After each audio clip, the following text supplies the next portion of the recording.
Hello and welcome to lesson 4.7, equation of a circle. We're going to start out this lesson by looking at this minds-on activity where one endpoint of a line segment is at the point -3, 1, and the midpoint is at the point -6, -3. We're going to use this to determine the length of the line segment. So I encourage you guys to pause your video at this moment in time and try this minds-on your own.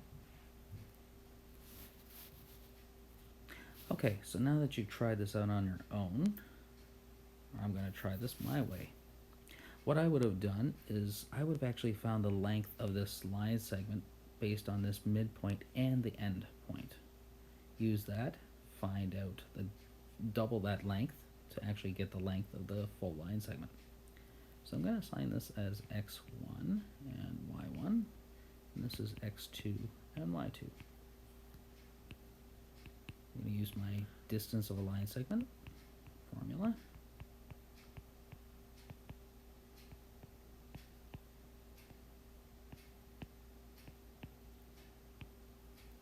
And find out the length of this line from the midpoint to the endpoint. So I'm going to substitute now.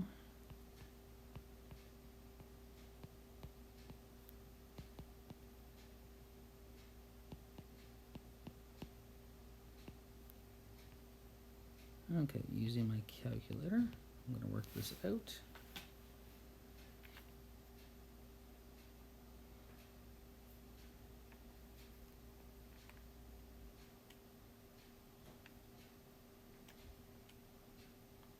If I've done this correctly, this actually turns out to be the square root of 25, which turns out to be 5.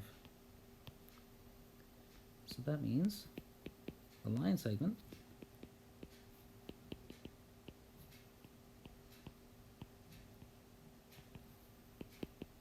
is 10 units long, just double that length. Now another option is you could have actually found the other endpoint first and then use that to actually find the length of a line segment.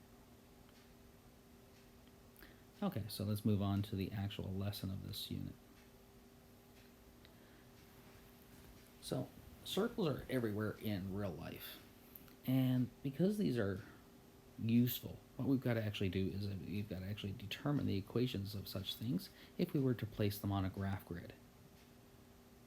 Because in mathematics we place these things on grids, and then afterwards we can actually find these equations without grids.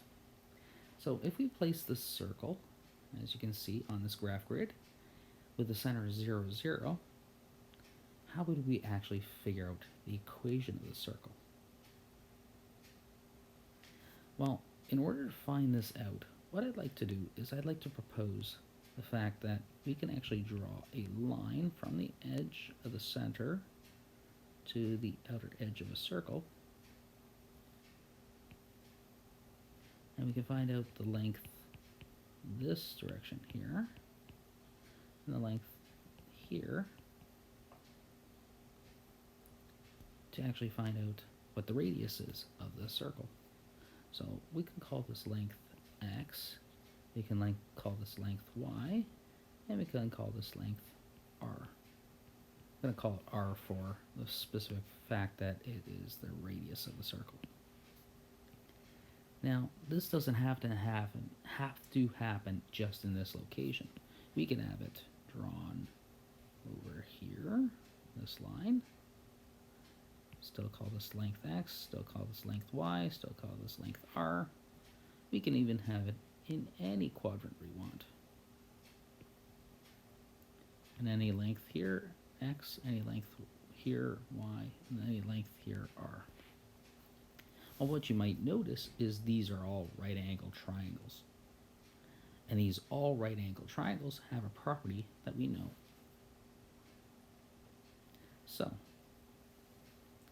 the equation of a circle with a center 0, 0 with a radius r can be written using the formula x squared plus y squared equals r squared.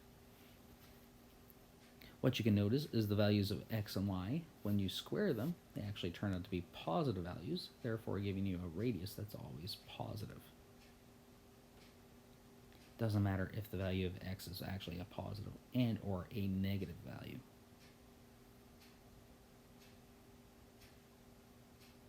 So this is actually a direct relationship of the Pythagorean theorem. Okay, so a circle has this equation, x squared plus y squared equals 36. We can determine some points on the circle in order to figure this out. Well, first of all, if it's in this form, x squared plus y squared equals r squared,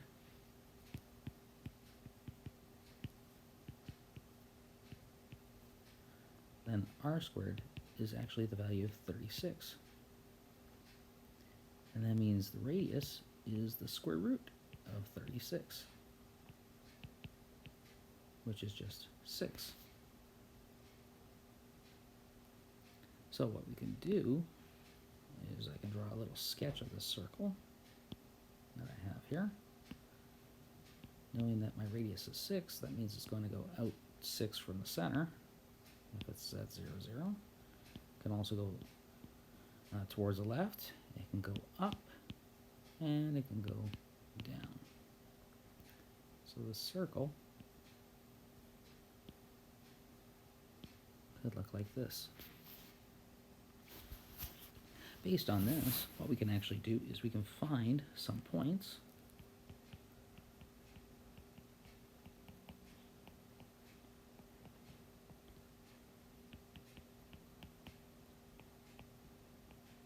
So based on this, we can find point 6, 0, 0, 6,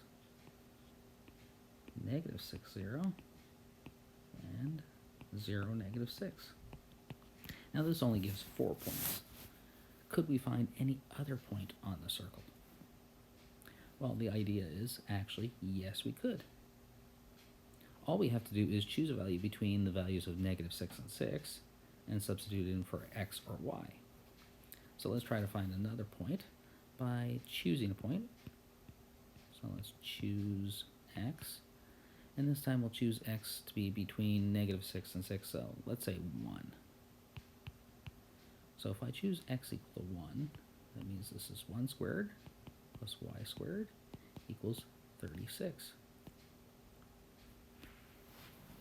So this is a possibility. So in order to find y squared, I can take 36 and subtract 1 squared. That means y squared is actually the value of 35. Now here's where something could be different.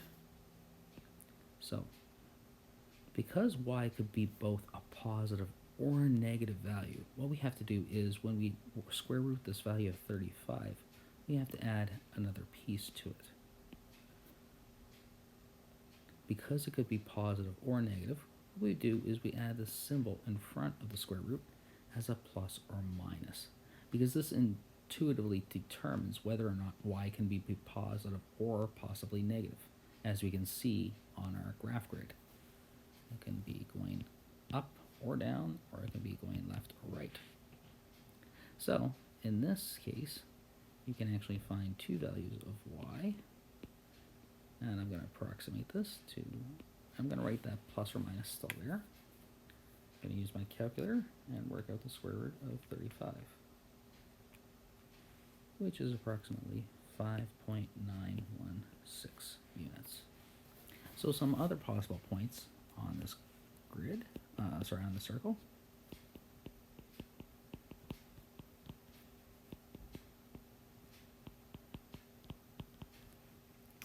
are possibly 1 and positive 5.916 and negative 1 and 5. Oh, sorry, my apologies. Positive 1 and negative 5.916.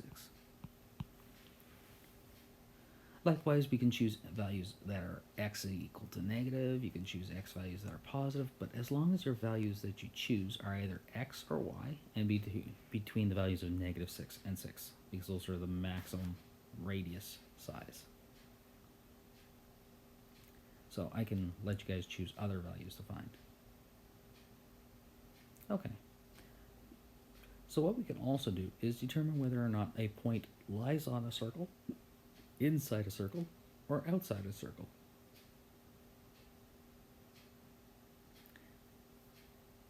So let's say we suppose that a circle has a radius of 5. We want to determine whether the point 3, -4 lies on the circle, inside the circle, or outside the circle. So again, using our general formula, x squared plus y squared equals r squared, since I know my radius is 5, I can substitute that in. So therefore my equation of my circle is x squared plus y squared equals 25.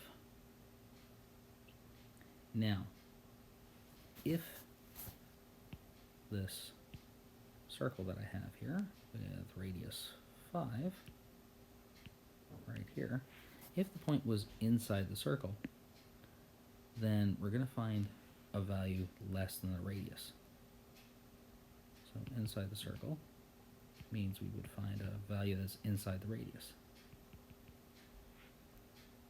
Or if you take the radius squared, you're going to find something inside that value of 25, or less than 25.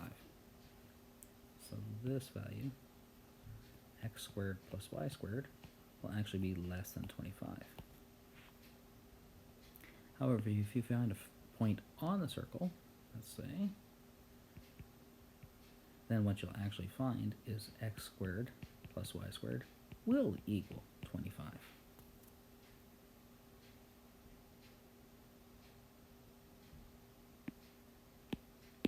However, if we find a point outside the circle, like so, then that point, that x squared plus y squared value, will actually be greater than 25. So as we don't know what it actually is just yet, we can't actually go with the idea. So what we're going to do is we're going to separate this into a left side, x squared plus y squared, and the right side as 25. And what we want to do is we want to compare this to the value of 25. So we're going to take our point 3 and -4 and substitute it in for x and y.